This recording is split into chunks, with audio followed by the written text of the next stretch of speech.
ಇಷ್ಟ ದಿನ ಏನ್ ದುಡ್ಡಿನ ಆಸೆ ತೋರಿಸಿ ಮತಾಂತರ ಮಾಡಿಸ್ತಿದ್ರಲ್ಲ ಹಿಂದೂಗಳನ್ನ, ಸ್ಪೆಷಲಿ ನಮ್ ದಲಿತರನ್ನ, ಇನ್ ಮುಂದೆ ಅದು ಬಂದ್ ಆಗಲಿದೆ. ಎಫ್.ಸಿ.ಆರ್.ಎ ತುಂಬಾ ಚರ್ಚೆಯಲ್ಲಿದೆ. ಏನಿದು ಎಫ್.ಸಿ.ಆರ್.ಎ ಅಂದ್ರೆ ಫಾರಿನ್ ಕಾಂಟ್ರಿಬ್ಯೂಷನ್ ರೆಗ್ಯುಲೇಷನ್ ಆಕ್ಟ್. ಅಂದ್ರೆ ವಿದೇಶದಿಂದ ನಮ್ಮಲ್ಲಿರೋ NGO ಗಳಿಗೆ, ಟ್ರಸ್ಟ್ ಗಳಿಗೆ ದೇಣಿಗೆ ಬರುತ್ತಲ್ಲ, ಅದನ್ನ ನಿಯಂತ್ರಿಸುವ ಕಾನೂನು. ಈಗ ಈ ಕಾನೂನಿಗೆ ಕೇಂದ್ರ ಬಿಜೆಪಿ ಸರ್ಕಾರ ತಿದ್ದುಪಡಿ ಮಾಡಕ್ ಹೊರಟಿದೆ. ಅಕಾರ್ಡಿಂಗ್ ಟು 2010 ಎಫ್.ಸಿ.ಆರ್.ಎ NGO ಗಳಿಗೆ ಬಂದ ಹಣವನ್ನ ಬೇರೆ ಅಕೌಂಟ್ ಗಳಿಗೆ ಟ್ರಾನ್ಸ್ಫರ್ ಮಾಡಬಹುದಾಗಿತ್ತು. ಒಂದ್ ವೇಳೆ ರೂಲ್ಸ್ ಫಾಲೋ ಮಾಡಿಲ್ಲ ಅಂದ್ರೆ ಅದರ ಲೈಸೆನ್ಸ್ ಸಸ್ಪೆಂಡ್ ಮಾಡ್ತಿದ್ರು. ಆ ಸಸ್ಪೆನ್ಷನ್ ಪೀರಿಯಡ್ ತುಂಬಾ ಶಾರ್ಟ್ ಇತ್ತು. ಆದ್ರೆ ಈಗ ನ್ಯೂ ಅಮೆಂಡ್ಮೆಂಟ್ ಬಿಲ್ ಅಲ್ಲಿ ಆ ಹಣವನ್ನ ಬೇರೆ ಅಕೌಂಟ್ ಗಳಿಗೆ ಟ್ರಾನ್ಸ್ಫರ್ ಮಾಡೋಕ್ಕಾಗಲ್ಲ. ಸಸ್ಪೆನ್ಷನ್ ಪೀರಿಯಡ್ ಶಾರ್ಟ್ ಇರೋದಿಲ್ಲ, ತುಂಬಾ ಲಾಂಗ್ ಇರುತ್ತೆ. ಒಂದ್ ವೇಳೆ ಯಾವ್ದಾದ್ರು NGO ಅದರ ಹಣವನ್ನ ಕರೆಕ್ಟ್ ಆಗಿ ಯೂಸ್ ಮಾಡ್ತಿಲ್ಲ, ರೂಲ್ಸ್ ಫಾಲೋ ಮಾಡಿಲ್ಲ ಅಂತ ಗೊತ್ತಾದ್ರೆ ಅದರ ಎಫ್.ಸಿ.ಆರ್.ಎ ಲೈಸೆನ್ಸ್ ಕ್ಯಾನ್ಸಲ್ ಮಾಡ್ತಾರೆ. ಮೊದಲಿರೋ ಕಾನೂನಿನ ಪ್ರಕಾರ ಅಂತ NGO ಗಳಿಗೆ ಫಾರಿನ್ ಫಂಡ್ ರಿಸೀವ್ ಮಾಡಕ್ ಆಗ್ತಿರ್ಲಿಲ್ಲ. ಆದ್ರೆ ಈಗ ಆ NGO ಲೈಸೆನ್ಸ್ ಕ್ಯಾನ್ಸಲ್ ಮಾಡೋದ್ರ ಜೊತೆಗೆ ಅದರ ಹೆಸರಲ್ಲಿರೋ ಎಲ್ಲಾ ಆಸ್ತಿಗಳನ್ನ, ಅದರ ಅಸೆಟ್ಸ್ ಅನ್ನ ಸರ್ಕಾರ ವಶಕ್ಕೆ ಪಡ್ಕೊತಾರೆ. ಈಗ ಪ್ರೆಸೆಂಟ್ ಭಾರತದಲ್ಲಿ 16,000 NGOಗಳು ಈ ಎಫ್.ಸಿ.ಆರ್.ಎ ಅಡಿ ರಿಜಿಸ್ಟರ್ ಆಗಿವೆ.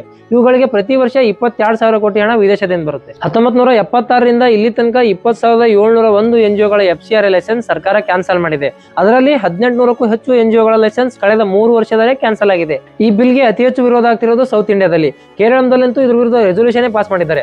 ಭಾರತದ ಚರ್ಚ್ಗಳಲ್ಲಿ ಒಂದಿನ ಉಪವಾಸ ಮಾಡಿ ಈ ಬಿಲ್ಗೆ ವಿರೋಧ ವ್ಯಕ್ತಪಡಿಸಿದ್ದಾರೆ. ಇವರು ವಿರೋಧ ಮಾಡ್ತಿದ್ದಕ್ಕೆ ಕಾರಣ ಸಿಂಪಲ್, ಇನ್ ಮುಂದೆ ಇವ್ರ ದಂಧೆ ಬಂದ್ ಆಗುತ್ತೆ, ಇವ್ರ ವೋಟ್ ಬ್ಯಾಂಕ್ ಬಂದ್ ಆಗುತ್ತೆ. ಅದಕ್ಕೆ ಪೇಪರ್ ಅಲ್ಲಿ ಸೋಷಿಯಲ್ ಸರ್ವಿಸ್, ಸೋಷಿಯಲ್ ವೆಲ್ಫೇರ್ ಹೆಸರಲ್ಲಿ ಮತಾಂತರ ಮಾಡಿಸೋದು, ರಾಜಕೀಯ ಹಸ್ತಕ್ಷೇಪ ಮಾಡಿ ಇಲ್ಲಿ ಪ್ರತಿಭಟನೆ ಮುಖಾಂತರ ಅಶಾಂತಿ ಉಂಟು ಮಾಡಿಸೋದು, ಈ ರೀತಿಯ ಕೆಲಸಗಳು. ನಾನು ಕೆಲ NGOಗಳ ಮಾಹಿತಿ ಹೇಳ್ತೀನಿ, ಕರೆಕ್ಟ್ ಆಗಿ ಕೇಳಿಸ್ಕೊಳ್ಳಿ. ಚೆನ್ನೈನಲ್ಲಿರೋ ಒಂದು Christian organisation World Vision of India ಅಂತ, ಇದಕ್ಕೆ ಎನ್ಯುವಲಿ 233 ಕೋಟಿ ಹಣ ಬರುತ್ತೆ. ಕೇರಳದ ಬಿಲಿವರ್ಸ್ ಚರ್ಚ್ಗೆ 190 ಕೋಟಿ ಬರುತ್ತೆ. ಇದರಲ್ಲಿ ಬಹುತೇಕ ಹಣ ಬರೋದು US, UK, ಜರ್ಮನಿಯಿಂದ. Compassion international, TTI, Caritas India ಇವೆಲ್ಲ NGOಗಳು ಹಿಂದೂಗಳನ್ನ, ಸ್ಪೆಷಲಿ ದಲಿತರನ್ನ ದುಡ್ಡಿನ ಆಸೆ ತೋರಿಸಿ ಕ್ರಿಶ್ಚಿಯನ್ ಧರ್ಮಕ್ಕೆ ಕನ್ವರ್ಟ್ ಮಾಡಿಸ್ತಿದ್ವು. ಈ ರೀತಿ ಸಮಾಜಕ್ಕೆ ಸರ್ವಿಸ್ ಮಾಡ್ತಿದೀವಿ ಅಂತ ಹೇಳಿ ಕ್ರಿಶ್ಚಿಯನ್ ಧರ್ಮಕ್ಕೆ ಸರ್ವಿಸ್ ಮಾಡೋದು. ಇದು ಕೇವಲ ಧರ್ಮಕ್ಕಷ್ಟೇ ಅಪಾಯ ಅಲ್ಲ, ದೇಶಕ್ಕೂ ಅಪಾಯ. ಕಳೆದ MP ಎಲೆಕ್ಷನ್ ಟೈಮ್ ಅಲ್ಲಿ US ಇಂದ $21 ಮಿಲಿಯನ್ ಹಣ ಭಾರತಕ್ಕೆ ಬಂದಿತ್ತು. ಅದು ಅಮೆರಿಕ ಫೇವರ್ ಸರ್ಕಾರ ತರೋಕೆ. ಬಟ್ ಅದು ವರ್ಕೌಟ್ ಆಗಿಲ್ಲ, ಅದು ಬೇರೆ ಪ್ರಶ್ನೆ. ಬೇಕಿದ್ರೆ ಒಂದ್ಸಲ ಈ ಟ್ರಂಪ್ ಮಾತು ಕೇಳಿ.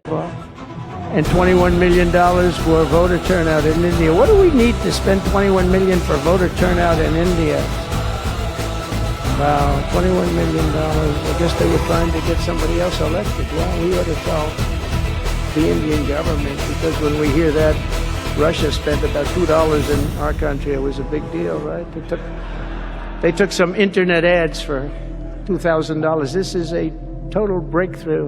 $21 million for India elections.